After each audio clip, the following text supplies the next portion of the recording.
Postmodernism is on my mind. You have heard me say that today I believe we are a postmodern culture. Do you ever ask yourself, what does that mean? Why should I care? Well, join the club. I think the reality is that while today we are not a Christian nation, it is more because we have adopted postmodernism than by any faith choice any of us has made on the top of the mountain. You see, modernism, and as a result, liberalism and self-governance, democracy and republican democracy, are closely connected to Christianity in every conceivable way.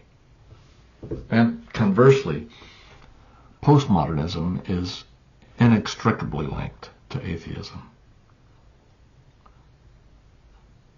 I want you to go back and realize first that postmodernism is simply a restatement of premodernism.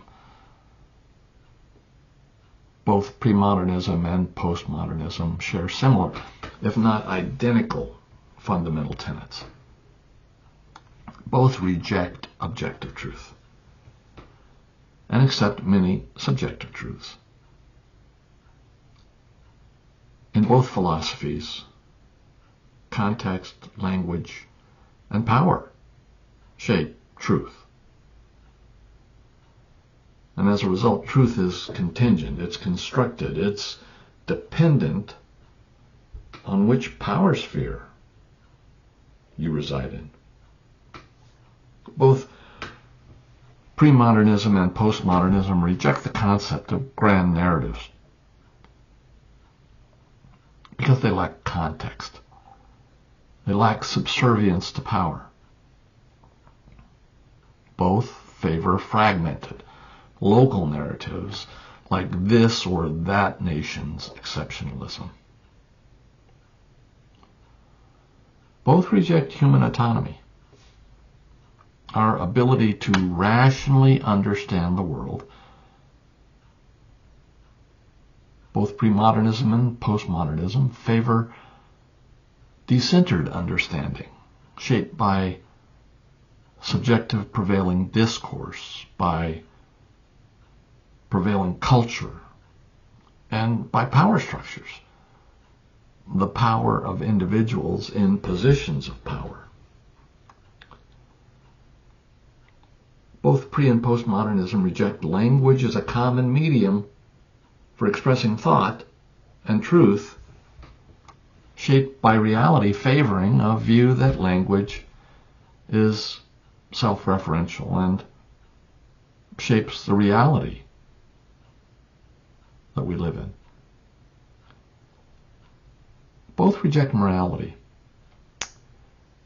as a common shared agreement on behaviors and intentions that benefit communities, favoring morality that is relative and context dependent. Finally, both pre- and postmodernism reject science and reason, seeing science and reason as tools of the power elites to control all others, and not as tools for human progress. With this understanding, it's not hard to see how modernism is inextricably linked to Luther's protest against the Roman Catholic Church,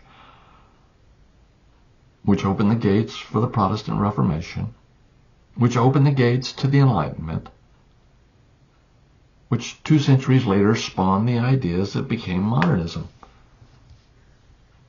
Without this whole chain of events, there would have been no American Revolution or the ideas that became our Constitution and our Republican form of democratic self-government.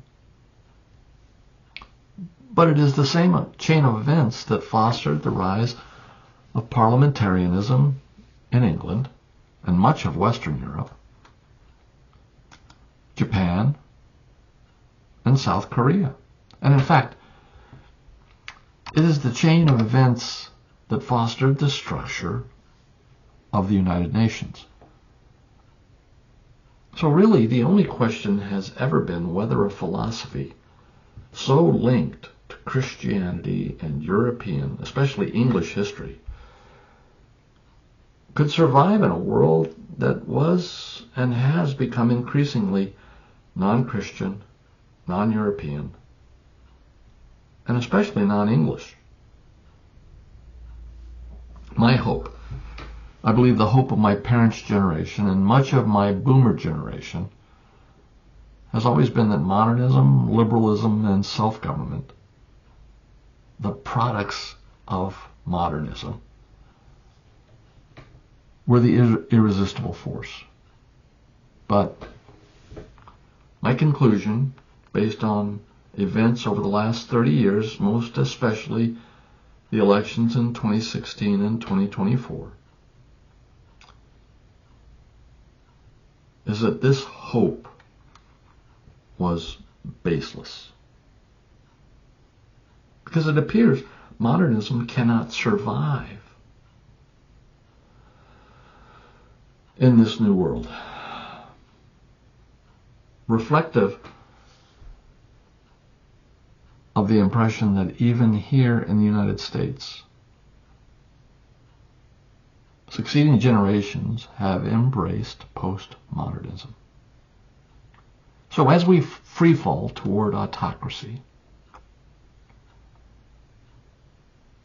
the evidence is mounting that future generations now born,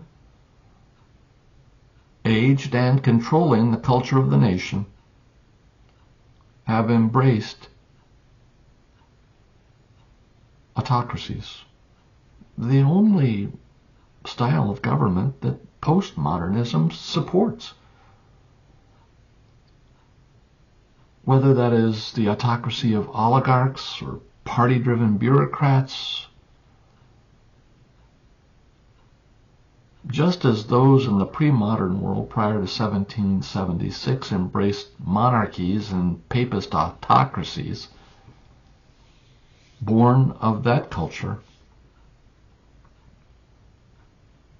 we will embrace oligarchs or party-driven bureaucrats. Now, there are no off-ramps or paths to return to where we were before. Where we are is simply the first step to where we will be. Well,